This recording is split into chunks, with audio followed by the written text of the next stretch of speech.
With over 23 years of experience in the stock market, I'm Anthony Calhoun. Welcome to Simplified Profits, where we like to keep things simple. Most people overcomplicate the market, and that's usually what eats up their portfolio.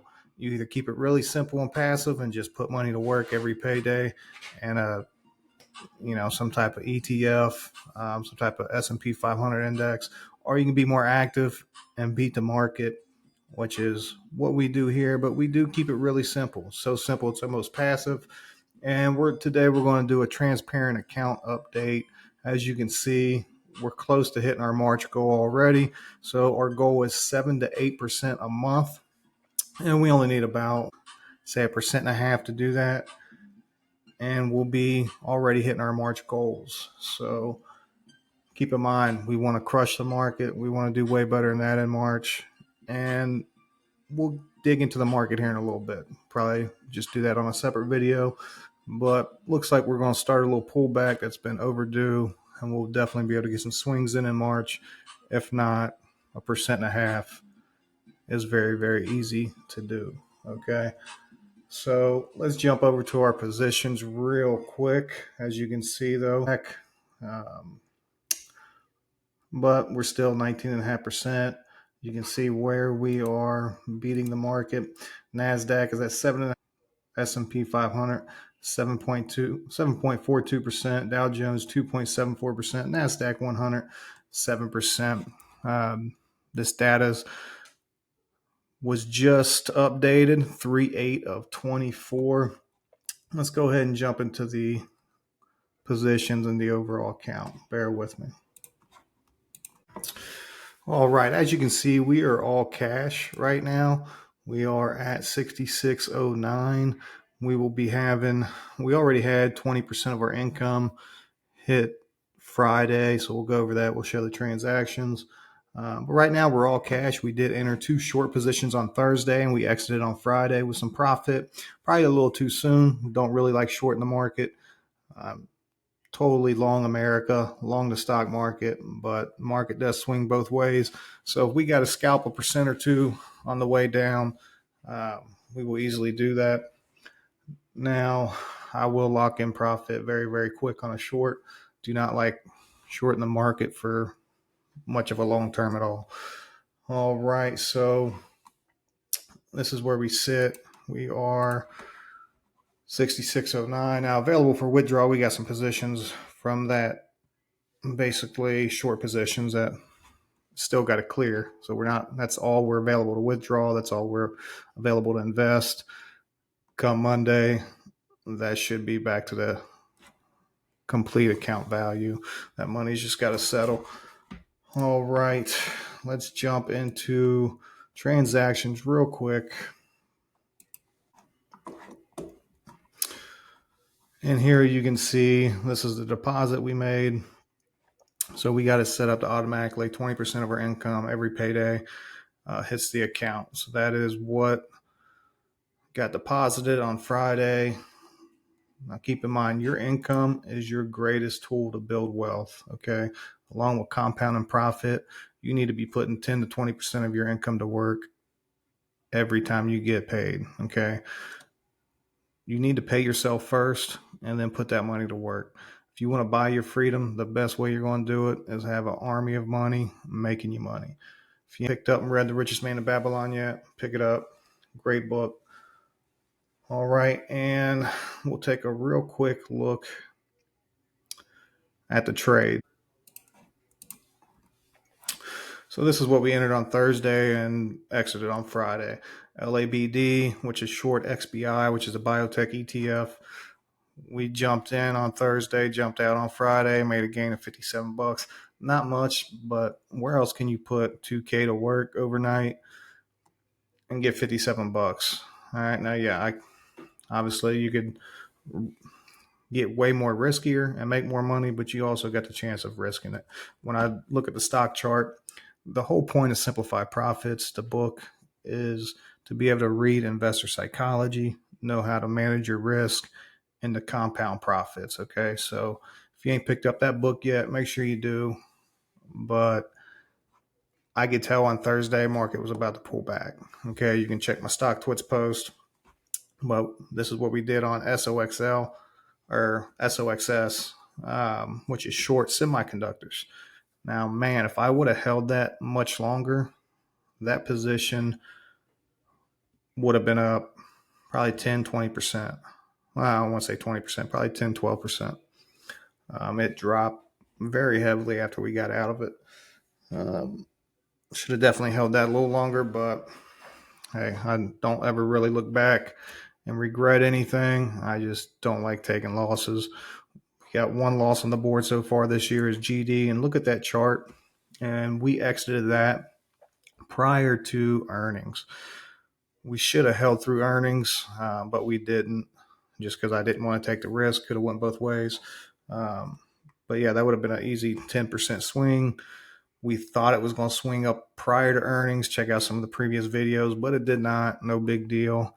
I went ahead and took a loss, as much as I hate it, but it is what it is.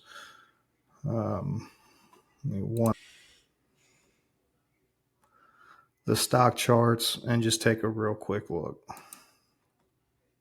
All right, so this is XBI. As you can see, we entered this short on Thursday. Really looking at this hourly chart, the daily chart, the weekly chart, the monthly chart. All of them's overbought. And you can see they're looking weak. You see that went up, basically, that wick up top means I got sold off. Wick up top means I got sold off. Weekly, started a red week. But that is overbought. And I mean, it's not really too bearish, but that 200 bar moving average is a good sign for some resistance. And then if you look at the daily chart, I mean, this thing has just been sold off, sold off, sold off. I see that coming down easily to 92, might catch the 50-day moving average, but it could easily come back down to 87.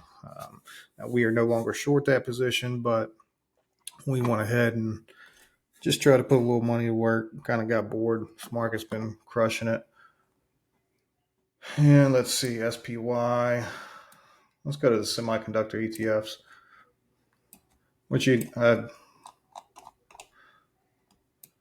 So a semiconductor ETF, that's really the only thing beating us for the year. If you've been in that all year, you're good. The thing's been crushing it. I believe we'll beat it this year. Huge bearish engulf, but Thursday when we bought it, and we opened up at a loss on Friday because it did rally up, and I had a feeling it would pull back, which it did. Should have actually bought more. We did make a couple purchases on LABD because it did the same thing in the morning. We opened up as a loss. We averaged that down because we were down more on that than we was this. But huge bullish engulf right there. Thursday, it was just the hourly chart was kind of looking weak. But as you would guess, it's gapped up multiple times when it looks weak. So I was basically willing to take the risk, short the position. Now we had plenty of cash on hand to manage that position if we would have had to continue shorting, and kept a pretty good average and then locked in profit when it pulled back. But right now we are looking for this market to give us some opportunities this month. We'll probably be looking for regional banks. We was tempted to short that as well. That looks toppy right there. But the overall market, we will probably be looking at SPY to pull back, or semiconductors. Those are really been the two strongest performers, besides XBY and banks. But I'm looking at just overall. I'm waiting on SPY or the semiconductor ETF to pull back to the oversold position so we can get in some leveraged ETFs. Hopefully that'll happen. We got plenty of time left in March, and if that happens, we'll definitely probably blow March out of the water. As you can see, we basically already have. All right, ladies and gentlemen, that is it. That's a quick rundown. Actually, I do want to say I am changing things up as far as the transparent account goes. Okay, I'm not going to try to make live videos on every entry. I'm not going to try to shoot post out every time I enter something. Basically, I'm going to manage this account based on principles and simplify profits to book, and do a weekly video. You'll see trades that we're in, you'll see trades that we made, you'll see how the account grows. Which right now we started with 2,000, we're at 6,600, up 20%, and we're going to keep throwing our percentage of our money to work. And let's say you could only start this account with $1,000 and put half of what I'm putting in, you'd still be up 20%. You'd still be doing very well with your money. Now, this is all for educational purposes, which is one reason I'm not going to shoot live trades out. I don't want people following me, without really picking up the book, reading it, and knowing the whole process. You go all the way in on a position, I'm only putting 20% of my money to work, and I'm going to manage that position wisely. You're not going to be able to manage that position because you just jumped all the way in. So right now the market has been kind of rare, kind of ripping up, and we've been just really scalping just based on strength. So we've had a few swing trades. I actually entered, our first trade, we entered SOXL right here. And if we would have held that, but we didn't because it started looking weak. But yeah, we entered that in January. If we would have held that, we'd be up 119% already. Wow. Should have definitely held that baby. That's really 100% more than where we're at, but we did not. Hey, no biggie. I'm not worried about it. We've took advantage of some other swings in it, and we'll continue to make money in it. Other than that, that's it, ladies and gentlemen. Have a good one.